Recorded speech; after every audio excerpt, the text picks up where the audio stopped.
नमस्कार दोस्तों, मैं हूं संदीप और आप देख रहे हैं एसए न्यूज। दोस्तों, आज हम सतलोक आश्रम भिवानी में पहुंचे हैं। सतलोक आश्रम भिवानी में 14 तारीख से लेकर 16 तारीख तक दिव्य धर्म यज्ञ मनाया जा रहा है। आज उसी की तैयारियों का जायजा लेने के लिए हम पहुंचे हैं। सतलोक आश्रम में क्या कुछ तैयारियां चल रही हैं, कितना क्या सतलोक आश्रम को अभी सजाया गया है, मैं देख पा रहा हूँ। मेरे ठीक सामने कुछ यहाँ पे भक्त हैं जो जूता घर यहाँ पे लिखा हुआ है, जहाँ पे आने वाले जो श्रद्धालु हैं उनके जो जूते चप्पल शायद यहाँ पे जमा होंगे। ये यहाँ पे जूता घर को जो है रेडी कर रहे हैं ये लोग। और ये पूरा जो पार्किंग एरिया है, मैं पार्किंग एरिया आपको दिखाऊंगा। जब भी कोई भी भक्त जो बाहर से आएगा, उनके आने के लिए उनके जो व्हीकल हैं उनको कहाँ आप खड़ा कर सकते हैं, उसके लिए यहाँ पे एक बहुत बड़ी पार्किंग है। एज यूजुअल हम पहले भी आपको दिखाया है। और सतलोक आश्रम में क्या कुछ चल रहा है अभी अंदर और क्या कुछ तैयारियां रहने वाली हैं वो मैं आपको दिखाऊंगा। ये मेरे साथ, और ये आप देखिएगा अभी सामने हम हैं और सतलोक आश्रम के आगे आप देखेंगे ये संत रामपाल जी के बहुत बड़े बड़े पोस्टर बैनर यहाँ पे लगे हुए हैं। यहाँ पे कबीर साहब के हैं, एक बंजारा रूप में कबीर साहब ही हैं। इन्होंने लीला की थी 511 वर्ष पूर्व जो है काशी के अंदर, वो यहाँ पे प्रदर्शित किया गया है। ये मेन गेट है जहाँ पे आप देख पा रहे हैं कि बहुत ही भव्य तरीके से इस गेट को सजाया गया है। आप इधर देखिए, डेकोरेशन आप देखिएगा कितनी बढ़िया तरीके से। और आप ये देखेंगे ये लाइन है, इधर से कोई भी जो श्रद्धालु आएगा रोड क्रॉस नहीं करेगा, इधर से आएगा और सीधा मेन गेट के अंदर चला जाएगा। और अभी तो ये सिर्फ तैयारियां चल रही हैं। आइए हम आपको अंदर लेके चलते हैं और यहाँ के जो लोग हैं उनसे बात करवाने की कोशिश करते हैं कि अभी सतलोक आश्रम में क्या कुछ तैयारियां रहने वाली हैं और ये जो समागम है वो किस उपलक्ष्य में होने वाला है। आइए आपको लेके चलते हैं। जैसे कि दोस्तों मैं आपको बता रहा था, अभी जो है 14, 15, 16 तारीख को सतलोक आश्रम के अंदर दिव्य धर्म यज्ञ आयोजित किया जा रहा है। और ये आखिर संत रामपाल जी की जो शिष्य हैं वो क्यों मनाते हैं और क्या महत्व जो है संत रामपाल जी के शिष्यों के लिए इसका है।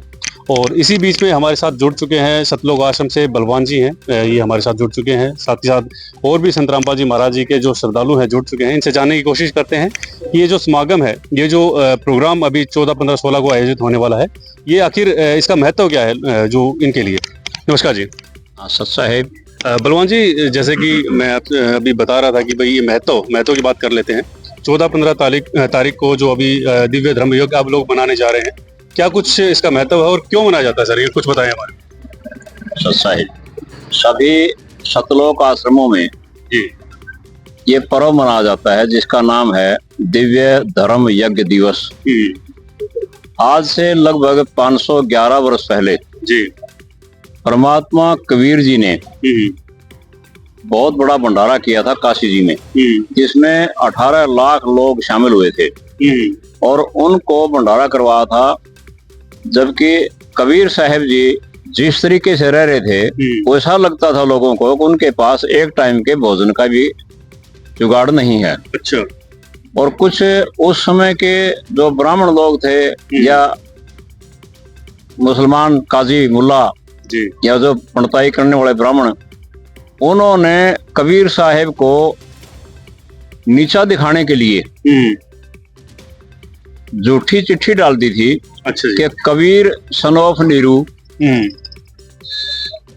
काशी जी में 3 दिन का भंडारा कर रहे हैं और उस भंडारे में सभी प्रकार के पकवान, एक मोहर, एक दोहर दी जाएगी प्रत्येक जीवने वाले को, और भंडारा 3 दिन चलेगा। जो जितनी बार जिमेगा उसको उतनी बार एक मोहर, एक दोहर दी जाएगी। अच्छा जी। इस लालच में उस समय जितने भी साधु संत थे सभी धर्मों के, वो पहुंच गए। लगभग उनकी संख्या 18 लाख थी जैसा कि बताया जाता है। तो उसमें स्थिति ये थी कि कबीर जी को कोई ज्ञान में तो हरा नहीं सकता था और लोग ब्राह्मणों से पूछते थे कि आप गीता के अनुसार नहीं बताते, आप वेदों के अनुसार ज्ञान नहीं देते। इसी तरह काजी मुल्लाओं से पूछते थे कि कुरान शरीफ के अनुसार आप ज्ञान नहीं देते। 2 ही धर्मों का ज्यादा जोर था। अच्छा जी। तो कबीर जी बताते थे कि कुरान में ऐसा लिखा है, वेदों में ऐसा लिखा है। वो पढ़ते नहीं थे, उनको ज्ञान नहीं था। तो इस बात से खींच करके उन्होंने झूठी चिट्ठी डाल दी थी। और फिर कबीर जी ने, उन तो परमात्मा है और परमात्मा ने ऐसा अनहोनी की कि जितने लोग आए उन सबको बहुत अच्छा भंडारा करवाया। और ऐसे भंडारा बाकी बचा तब भी लोग खाते रहे, पीछे इतना ज्यादा भंडारा बचा। उसी पैटर्न पर अब संत रामपाल जी महाराज कहो चाहे इनको कबीर जी कहो, कोई अत्युक्ति नहीं है। इसी तरीके से आज ये कर रहे हैं, पूरे संसार को निमंत्रण देते हैं। कोई भी भंडारे में आए, 11 सतलोक आश्रम हैं, उन सब में ये भंडारा है। कोई कहीं जाए, ऐसे बांट रखे, नियम बना दिया, उस नियम के अनुसार संसार का कोई व्यक्ति किसी भंडारे में जा सकता है। सबको निमंत्रण पत्र देते हैं। आप लोगों ने देखा भी होगा कि ये बैनर लगा रखे हैं, निमंत्रण पत्र बांटते हुए आपने देखा होगा। तो पेपर लगा रखे हैं सभी को, हमने देखा है कई जगह पे, गली चौक चौराहे पे, सभी जगह पे देखा है जी। तो इसलिए मैं कह रहा हूँ कि ये पूरे संसार को निमंत्रण है। तो अब मर्जी उस समय तो था, कबीर जी के साथ एक तरह से बेइज्जती करने वाला काम था, तत्कालीन लोगों ने बेइज्जती करने के लिए ऐसा किया था। अब संत रामपाल जी ये बताना चाहते हैं कि वही कबीर जी और वही संत रामपाल जी, आओ हम बुलाते हैं, सादर आमंत्रित करते हैं, आओ इन भंडारों में। इसका महत्व ये है कि जो कबीर जी ने भंडारा दिया था उसको लोग ये ना माने। लोगों ने तो माना होगा कि एक तरह की जाति थी, लेकिन कबीर परमात्मा हैं, उनको पता था कि क्या मांगते हैं। उन्होंने सबको, जो तत्कालीन साधु संत थे, सबको एक एक मोहर, एक एक दौर दे करके उनका टोटा दूर कर दिया था। अच्छा, बिल्कुल। आप देखो अभी भी यहाँ कोई कितना ही भंडारा मांग ले, संत रामपाल जी दे देते हैं, लेकिन वो वाजिब तो हो।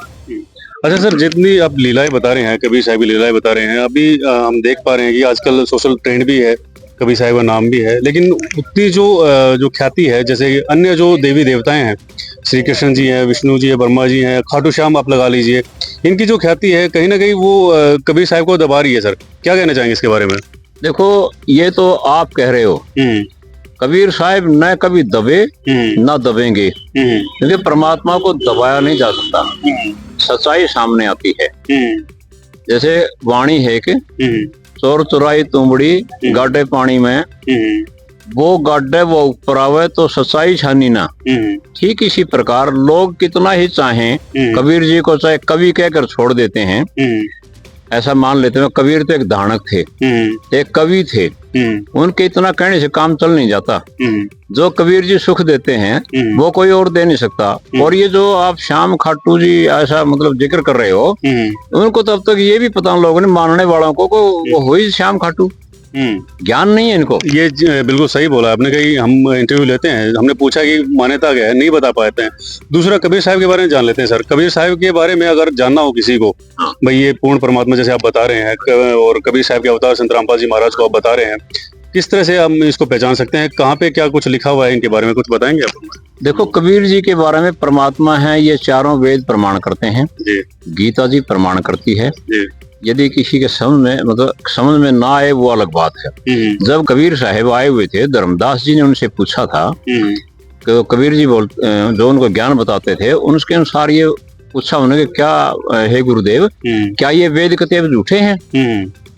तो कबीर परमात्मा ने उसको बताया, धर्मदास, वेद कतेब झूठे नहीं भाई, झूठे हैं वो तो समझे नहीं। न तो किसी धर्म के जो बड़े लीडर हैं, यानी मुसलमानों के काजी मुल्ला हैं, वो ठीक से कुरान शरीफ को पढ़ पाते हैं, न उसको समझ पाते हैं। और इसी तरह से हिंदुओं के जो पंडित जी हैं, जो पंडिताया काम करते हैं, जो ठेकेदार बने बैठे हैं, जो महंत संत बने बैठे हैं, या चारों मठों के मठाधीश हैं, वास्तव में इनको वेद और पुराणों का ज्ञान नहीं है। अच्छा।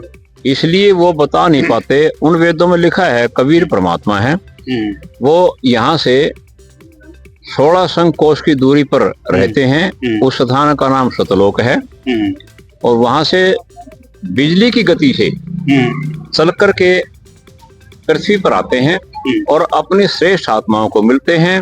उनको ज्ञान देने के उद्देश्य से यहाँ आते हैं, उनको ज्ञान देकर सतलोक का रास्ता बताते हैं।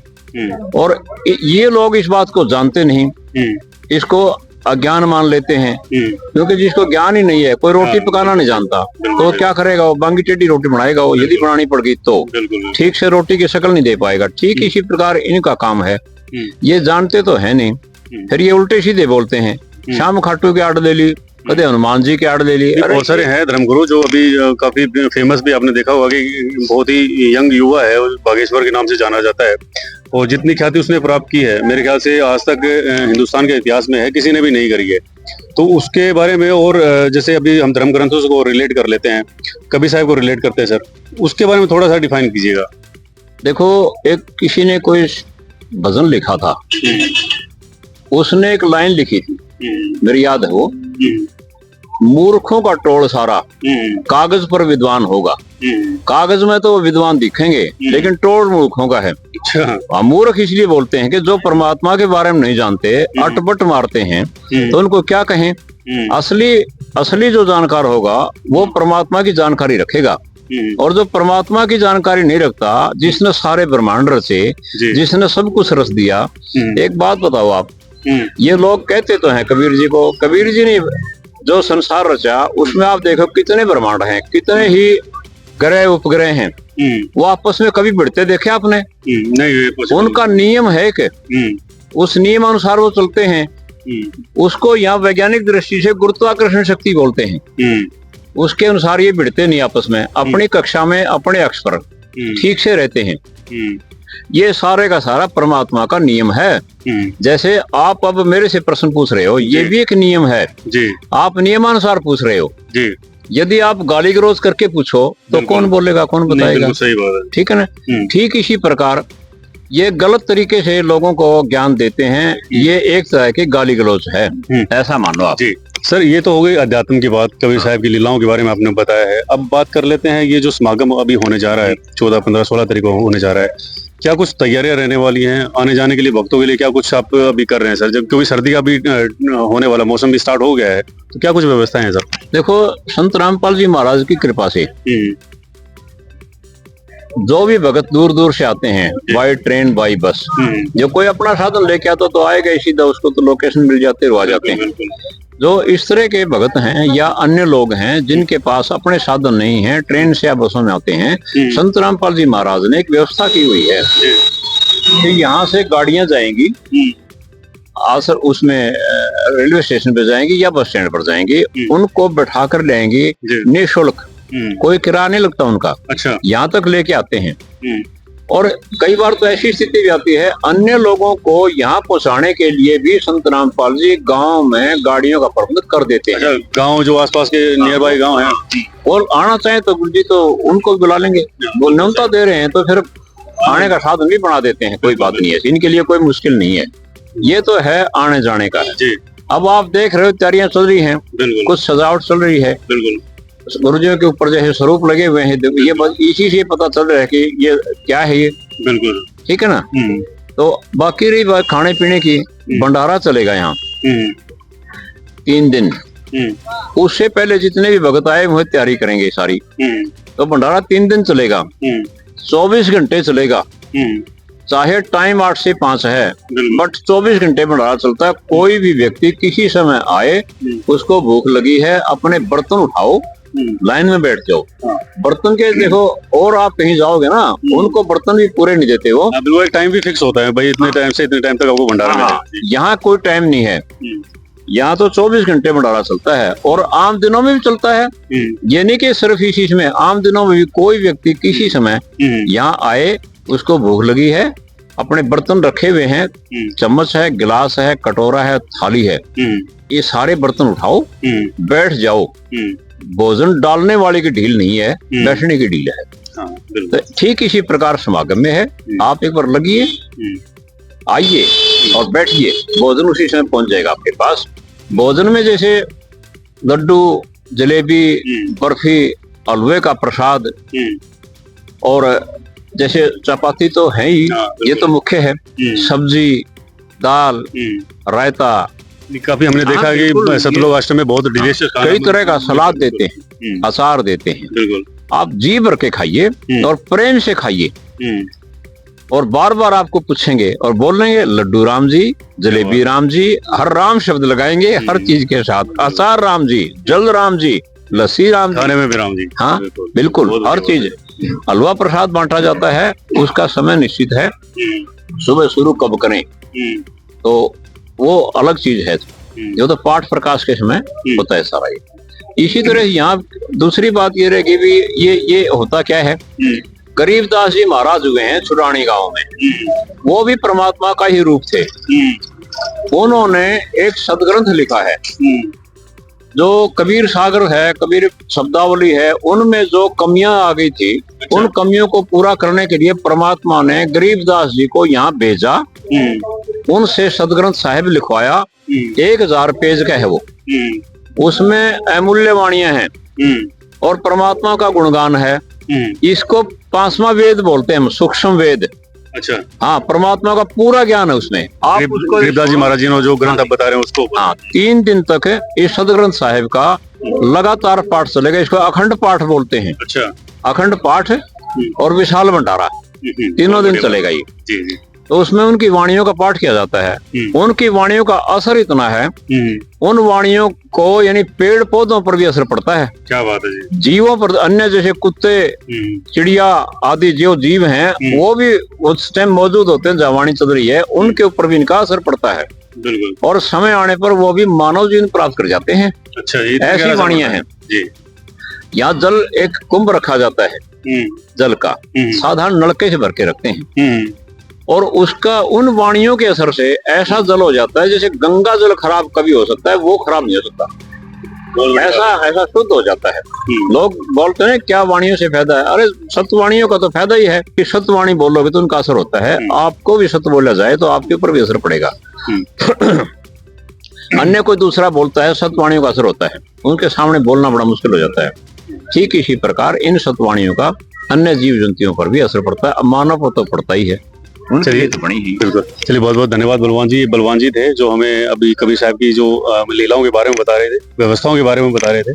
तो जैसे कि आप देख पा रहे थे कि बलवान जी बता रहे थे कि सतलोक में क्या कुछ व्यवस्थाएं हैं। अभी हमारे साथ जगवीर जी हैं, जगवीर जी से जानने की कोशिश करते हैं। सर, ये बताइए कि जो प्रशासन की बात कर लेते हैं, संगत बहुत आने वाली है आपके आश्रम में, क्या कुछ रहने वाला है? जैसे कोई अव्यवस्था ना फैल जाए, कोई बाहरी तत्व आके, कुछ शरारती तत्व आके यहाँ पे कुछ अलग गतिविधि ना कर दे, उसको कंट्रोल करने के लिए क्या कुछ व्यवस्था रहने वाली है? सत साहिब जी, इसकी व्यवस्था ये है, गुरुजी की दया से पहले तो कोई ऐसा निकम्मा आदमी आएगा नहीं, आएगा तो तुरंत गुरुजी कैसी कर पाया, गलती करता तुरंत पकड़ा जाएगा। और हमारे जो सेवादार हैं उनकी सेवाएं लगी होती हैं, वो जगह जगह निगाह करते रहते हैं। एक तरह से सीआईडी वाले काम करते हैं, इस तरह से करते हैं। कोई भी गलती करता हुआ, गलत मोबाइल चलाता हुआ या कोई बजाए तो उसको तुरंत पकड़ लिया जाता है और उसके माँ बाप को बुला करके फिर ही छोड़ा जाता है। ये तो ही इसकी बात। प्रशासन हमेशा ही मतलब जरूरत ही नहीं समझता। यहाँ इतनी व्यवस्था कर रखी है, सेवादारों की इतनी व्यवस्था है, प्रशासन तो है ना बस दांतों तले उंगली दबा के चला जाता है। उनके समझ में नहीं आता ये चल कैसे रहा है। ये परमात्मा की लीला है और उसी से चल रहा है। अच्छा सर, जैसे सर्दी का भी मौसम स्टार्ट हो जाएगा, बच्चे भी आएंगे, बड़े बुजुर्ग भी आएंगे, उनके लिए मेडिकल व्यवस्था के कुछ है? कल की डेट में कोई बीमारी, जैसे कोई बीमार हो जाता है या फिर बच्चा कोई बीमार हो जाता है, तो उसके लिए आपने क्या कुछ व्यवस्था कर रखी है? इसके लिए मालिक की दया से फर्स्ट एड की व्यवस्था है। किसी को किसी प्रकार की दिक्कत हो, सारी फ्री व्यवस्था है। पहले तो एक मैं आपको बता दूं, कोई चार्ज नहीं है, फ्री। जो सारा फ्री है, सारा फ्री है।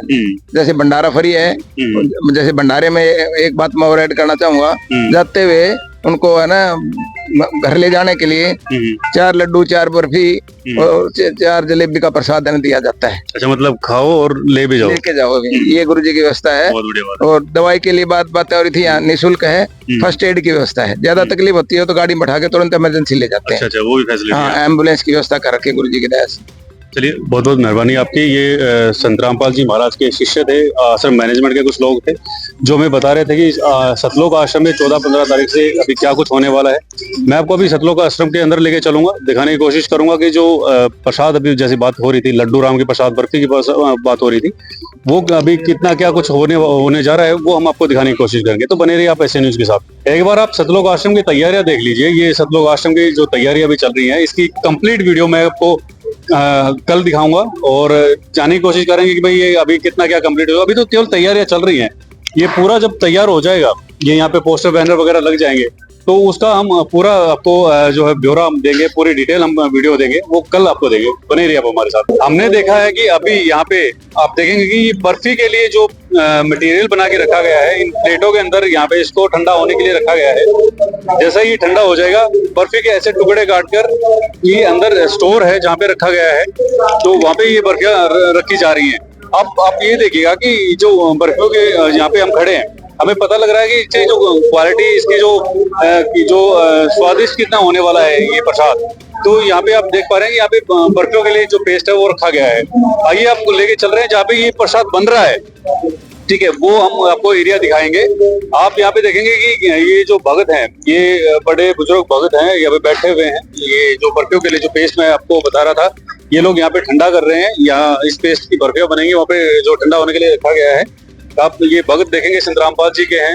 ये बहुत ही जो अच्छी तरीके से और हाइजीनिक तरीके से आप देखेंगे कि सबके मुंह पे मास्क लगा हुआ है और सर के ऊपर इन्होंने जो कपड़ा डाल रखा है, ठीक है, और दूर बैठ के इसको ठंडा कर रहे हैं। ये आप हाइजीन का भी यहाँ पे जो विशेष ख्याल रखा गया है। यहाँ पे आप देखेंगे बड़े बड़े कढ़ाइयों में बड़े बड़े ये जो अभी हलवाई लगे हुए हैं, यहाँ पे भट्टियां लगी हुई हैं जहाँ पे ये बर्फी का प्रसाद बना हुआ है। मैं कैमरामैन को बोलूंगा थोड़ा सा पास से जाके दिखाइएगा कितनी क्या जो मात्रा में ये लोग प्रसाद बना रहे हैं। और इधर आप देखेंगे कि ये बूंदियां बन रही हैं। ये लड्डू के लिए जो बूंदियां यहाँ पे बनाई जा रही हैं, लगातार जो भट्टियां यहाँ पे चलेंगी। अभी आज जो है 12 तारीख है, 12 तारीख के बाद ये 16 तारीख तक ये भंडारा चलेगा, ठीक है। अभी ये बर्फी के लिए प्रसाद बना रहे हैं, इधर यहाँ पे जो है लड्डू के लिए प्रसाद बनाया जा रहा है। ये जो प्रोफेशनल जो हलवाई यहाँ पे है, और ये जो हलवाई भी है ये भी संत रामपाल जी के शिष्य हैं। आप यहाँ पे देख पा रहे हैं ये बड़े बड़े कढ़ाइयों के अंदर यहाँ पे ये लोग प्रसाद बना रहे हैं। कई हड्डियां हैं, आप देखेंगे कि लगातार ये जो क्या बढ़िया चलेंगी और ये तीनों चारों दिन चलेंगी। यहाँ पे ये जो है रखा हुआ है, ये लड्डू और बर्फी बनाने के लिए यहाँ पे आप देख पा रहे हैं कि बेसन के कट्टे यहाँ पे रखे गए हैं, चीनी के कट्टे यहाँ पे रखे गए हैं। और भगत भी आप देखेंगे कि बिल्कुल शिद्दत के साथ बिल्कुल जो है अपने परमात्मा की जो तो साक्षी मान के बहुत अच्छी तरीके से यहाँ पे सेवा कर रहे हैं। उधर आप देखेंगे प्लेटें रखी गई हैं, ये यहाँ पे चाशनी जो वाली जा रही है भक्तों के द्वारा। उधर बड़ी बड़ी प्लेटें, वहाँ पे बड़े बड़े देग रखे गए हैं, आप देख पा रहे हैं। ये जो लड्डू के लिए जो है यहाँ पे बूंदी को ठंडा किया जा रहा है। ये ठंडे होने के बाद यहाँ पे इसका लड्डू का प्रसाद बनेगा। ये आप घी देखिएगा, कई क्या होता है ना, ये बोलते हैं भाई घी, इस तरह घी यूज करते हैं संत रामपाल जी के शिष्य। ये वीटा का घी है, ठीक है, वीटा के ये बड़े बड़े कैन यहाँ पे रखे गए हैं। आप देखेंगे, मैं दिखाना चाहूंगा, ये प्योर वीटा है। आप इस पे देख सकते हैं, पूरा एड्रेस देख सकते हैं कहाँ से क्या मैन्युफैक्चरिंग है। ये कोई दिखावा नहीं है कि ये केवल दिखावा है। संत रामपाल जी के जो शिष्य हैं केवल दिखावे के लिए ये सारी चीजें बोलते हैं। आपके ठीक सामने है ये पीपे रखे गए हैं घी के, आप उधर देखेंगे, उधर भी खाली जो पीपे किए गए हैं। ये जो प्रसाद बना है ये वीटा घी से है, शुद्ध देसी घी से यहाँ पे है। हरियाणा में एक तो ब्रांड है ये वीटा। और आइए मैं आपको लेके चलता हूँ जहाँ पे ये प्रसाद रखा गया है, वो स्टोर कहाँ किया गया है वो मैं आपको दिखाना चाहूंगा। दोस्तों अभी हमने आपको दिखाई कि जहाँ पे ये जो प्रसाद है, ये जो बर्फी है, ये लड्डू राम बोलते हैं संत रामपाल जी के शिष्य, ये वहाँ बन रहे थे। वहाँ पे हलवाई जो भट्टियों के साथ बैठे हुए थे, बना रहे थे इस प्रसाद को। यहाँ पे आप देखेंगे ये वो जगह है जहाँ पे इस प्रसाद को स्टोर करके रखा गया है। आइए मैं आपको दिखाने की कोशिश करूंगा कि ये कितनी मात्रा में ये जो प्रसाद बनाया गया है। ये बड़े बड़े डब्बे भी रखे गए हैं यहाँ पे, आप ये देखेंगे यहाँ पे बर्फियों को स्टोर करके रखा गया है। आप देख पा रहे हैं लगातार यहाँ पे ठंडा होने के लिए यहाँ पे फैन और ये सारी चीजें हैं। इधर आप देखेंगे तो संत रामपाल जी महाराज जी का जो स्वरूप है यहाँ पे रखा गया है, आप देख पा रहे हैं यहाँ पे, ठीक है। ये वो प्रसाद है, यहाँ पे बर्फियां रखी गई हैं, आप ये देख पा रहे हैं। अच्छी क्वालिटी का ये प्रसाद यहाँ पे लग रहा है।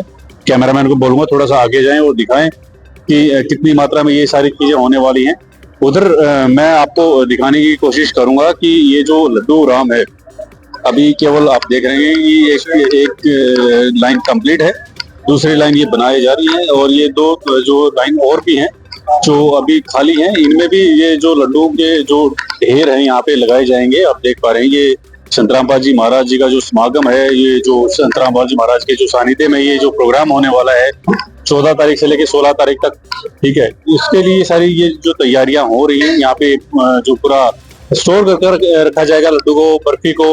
और अभी तो केवल जो मैं बताना चाहूंगा आपको, अभी केवल लड्डू और ये जलेबी हैं, इसके लड्डू और ये बर्फी है, सॉरी, और बर्फी के साथ साथ आपको जलेबी भी मिलेंगी। वो जब समागम स्टार्ट हो जाएगा तो उस टाइम पे आपको गर्मा गर्म यहाँ पे जलेबी भी खाने को मिलेगी।